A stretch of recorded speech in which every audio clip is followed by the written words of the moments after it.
Hospitals లో gyms, కసరత్తుల treatments. పూర్తి వివరాలకు చదవండి రేపటి సాక్షి దినపత్రిక. ధూమ్ 4 నేమ్ తో సోషల్ మీడియా షేక్ అవుతోంది. మరోసారి బాలీవుడ్ ను కుదిపేస్తోంది.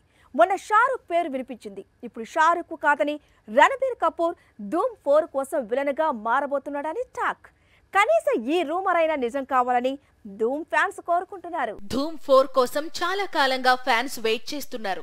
ఒకవైపు ప్రాజెక్ట్ కన్ఫర్మ్ కావడం లేదు, మరోవైపు వారానికో హీరో పేరు ధూమ్ 4 కు కనెక్ట్ అవుతుండటంతో ఫ్యాన్స్ లో ఫ్రస్ట్రేషన్ ఇంకా పెరుగుతోంది. గత వారమే ధూమ్ 4 లోకి షారుఖ్ ఖాన్ అంటూ బీ టౌన్ లో స్టోరీస్ కనిపించాయి. కానీ ఇప్పుడు షారుఖ్ కాదని రణబీర్ కపూర్ ధూమ్ 4 లోకి అడుగు పెడుతున్నాడని బాలీవుడ్ వర్గాలు చెప్పుకొస్తున్నాయి. రణబీర్ తో ధూమ్ 4 కన్ఫర్మ్ అయితే మాత్రం ఇప్పుడు ఇండియన్ సినిమాలో బెస్ట్ సినిమాల లైనప్ రణబీర్ కు మాత్రమే సాధ్యపడిందని చెప్పవచ్చు.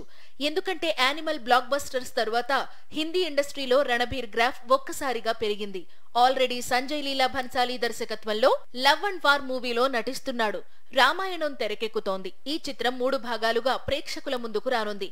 వీటితో పాటు ధూమ్ 4 కూడా అంటే రణబీర్ కెరీర్ నెక్స్ట్ లెవెల్ కు వెళ్లినట్లే. వీటితో పాటు యానిమల్ కు సీక్వెల్ లైన్ లో ఉంది. సందీప్ వంగ వన్స్ స్పిరిట్ కంప్లీట్ చేసిన తరువాత మాత్రం యానిమల్ పార్క్ ఓపెన్ చేస్తానంటున్నాడు. బ్రహ్మాస్త్ర సీక్వెల్ కూడా చేయాల్సి ఉంది. మొత్తంగా 2028 వరకు రణబీర్ కపూర్ డేట్స్ లాక్ అయ్యాయని చెప్పవచ్చు.